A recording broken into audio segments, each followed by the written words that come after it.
بسم اللہ الرحمن الرحیم۔ السلام علیکم۔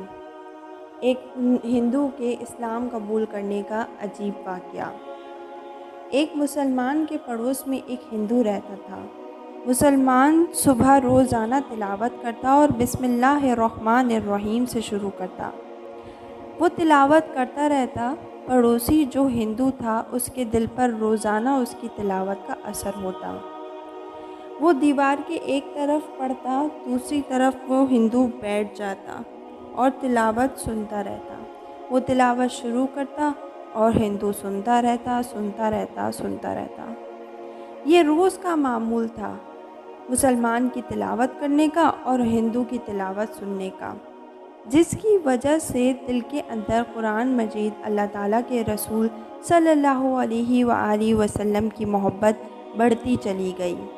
قرآن مجید کے الفاظ اس کے دل پر بڑا اثر کرتے چلے گئے۔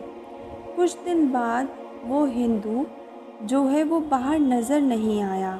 معلوم کیا تو پتہ چلا کہ بیمار ہے اور نیم بے ہوش ہے۔ مسلمان اندر چلے گئے تو مسلمان کو دیکھ کر ہندو نے آنکھیں کھولی اور کہنے لگے کہ مجھے تمہارا بڑا انتظار تھا، تم مجھے کلمہ پڑھا دو، اور کہا مجھے بار بار یہ آواز آ رہی ہے کہ قرآن مجید کی آیت پڑھنا شروع کر دی۔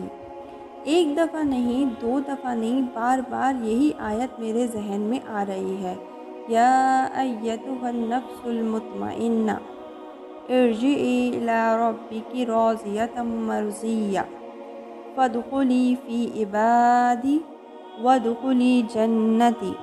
اے وہ جان پاک جس کو اللہ کے اوپر اطمینان تھا، چل اپنے رب کی طرف اس حال میں کہ وہ تجھ سے راضی ہے، تو اس سے راضی ہے۔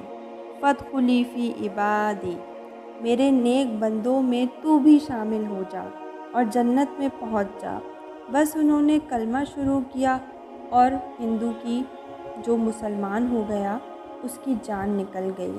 کیسا وہ محسن ہے، احسان کرنے والا، اتنے احسان کرنے والا، اتنے کہ مسلمان کے پڑوسی کی وجہ سے اللہ نے ان پر رحم فرما دیا۔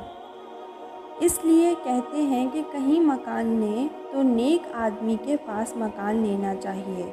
جب اللہ تعالیٰ کی رحمت ان نیک آدمی پر ہوتی ہے تو اللہ تعالیٰ کی رحمت آپ کے اوپر بھی ضرور ہوگی۔ اسی لیے کہتے ہیں کہ دفن کرو تو نیک آدمی کے پاس